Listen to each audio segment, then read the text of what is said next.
Don't be afraid. Say witchcraft powers.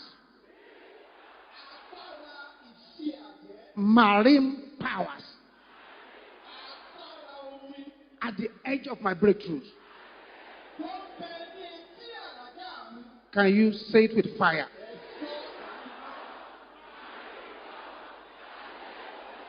Make your voice louder than that.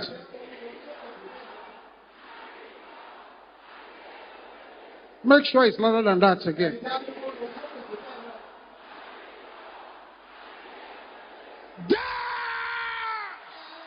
In the name of Jesus.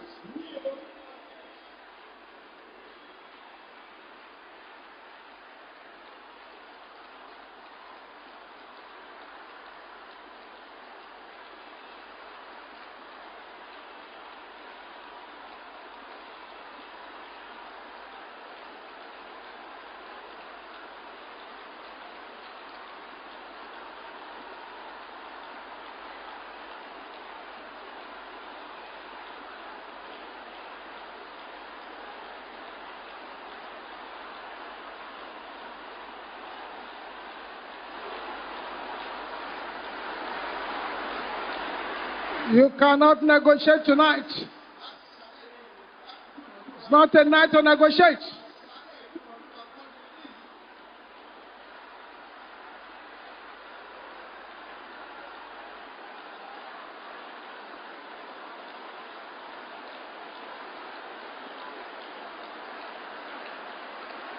In Jesus' name we pray. Traffic. Walking against my breakthrough.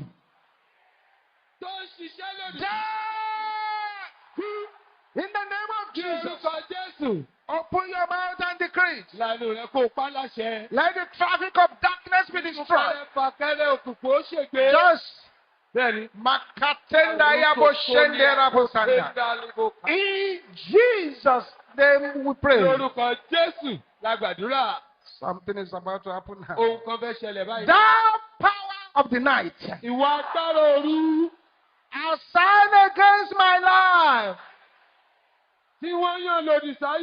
attack yourself in the name of Jesus. Thou power of the night, assigned against my life, attack yourselves. That's right. Thank you, Jesus.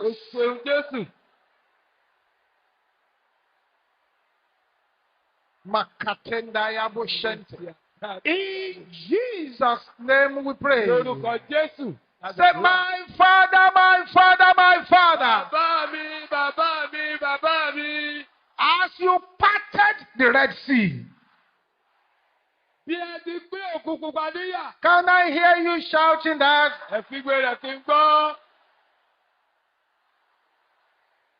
Separate affliction from my life.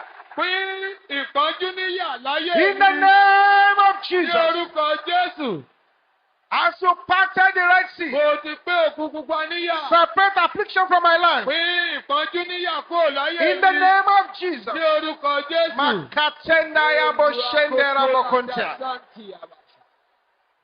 In Jesus' name we pray. The powers defiling my body.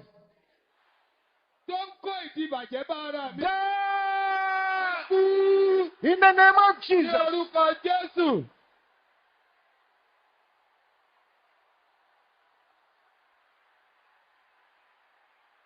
Yes.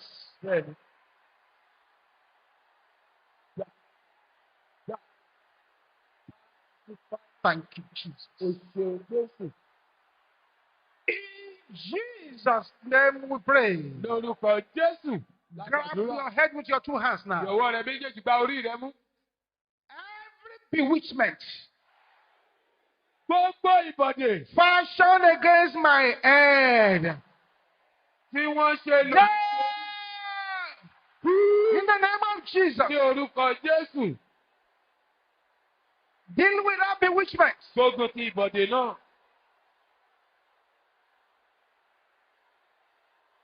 Thank you, Jesus. O ṣeun Jésù.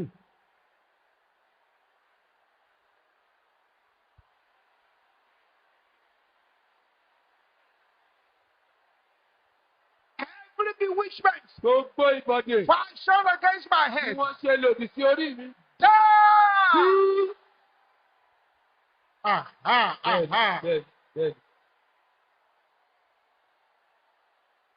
In Jesus' name we pray. Lórúkọ Jésù la gbàdúrà. Still keep your hands on that head. Gbé ọwọ́ rẹ lé orí yẹn síbẹ̀. Any evil load Ẹrù ibi yòówù placed on my head in the sleep. tí wọ́n gbé lé orí mi láti ojú oorun wá. Can I hear the sister saying that one? Ẹ̀yin obìnrin kígbe rẹ̀ kí n gbọ́. Is that the loudest sister can shout this Táwọn one? obìnrin ò lè ṣe jù bẹ́ẹ̀ lọ ni. Can I hear the brothers shouting the same thing? Àwọn ọkùnrin ó kígbe nǹkan kan náà. Everybody shouting that loud and Gbogbo clear. wọn lápapọ̀. Backfire!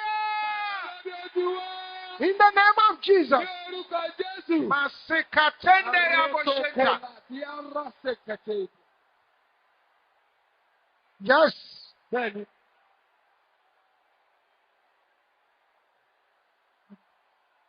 Thank you, Jesus. O ṣeun Jésù. In Jesus' name we pray. Lórúkọ Jésù. Any power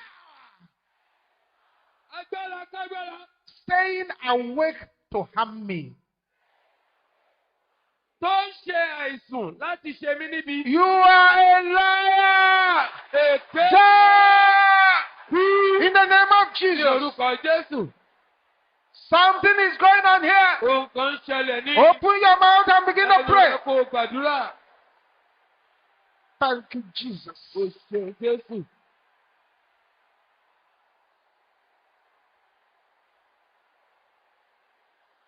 In Jesus' name we pray. Lórúkọ Jésù la gbàdúrà. My blessings Ìbùkún mi. taken to the grave by any wicked relative. Tí ìbátan ẹ̀ka ti gbé lọ sí ipò òkú. Can you shout that loud and clear? Kígbe rẹ̀ lóhùn rárá. I recover you by Ó fire. gbà yín padà nípa iná. In the name of Ní Jesus. orúkọ Jésù. Thank you, Jesus. O ṣeun Jésù.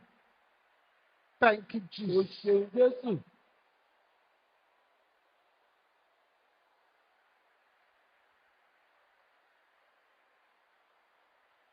In Jesus' name we pray. Lórúkọ Jésù la gbàdúrà. I'm going to pray one prayer now. Ó gba àdúrà kan báyìí. And you shout a sevenfold amen. Ó wá ṣe àmì méje tó ranlẹ̀. Father, I'm praying right now Bàbá mo ń gbàdúrà nísinsìnyí. that every witchcraft sponsored infirmity, Pé gbogbo àìsàn tó tọwọ́ àwọn àjẹ́ wá. every infirmity program from the dream, Gbogbo àìsàn tí wọ́n tó wá láti ojú àlá. every attack in the dream that came back to real life, Gbogbo ìgbógun ojú àlá tó Mapotali katonde yaboshenderaba. Rimosepende, Alẹ́rìndẹ̀mọ̀. in the name which is above all names, Ní orúkọ tó ju gbogbo orúkọ lọ. lose your hold in the name of Ní Jesus. orúkọ Jésù.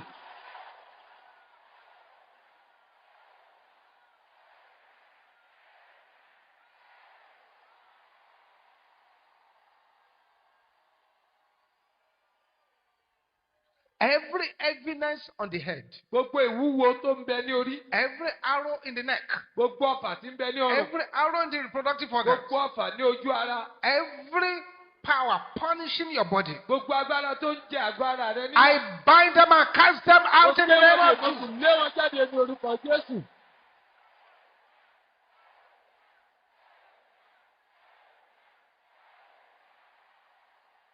Right there where you are, Níbi tó wà ní. receive strength. Gba okun. Receive the power of God. Gba agbára Ọlọ́run. Receive the fire of Gba God. iná Ọlọ́run. Receive strength. Gba okun. Receive the power of God. Receive the power of God. Receive the power of God. In the name of Ní orúkọ Jesus. Jésù.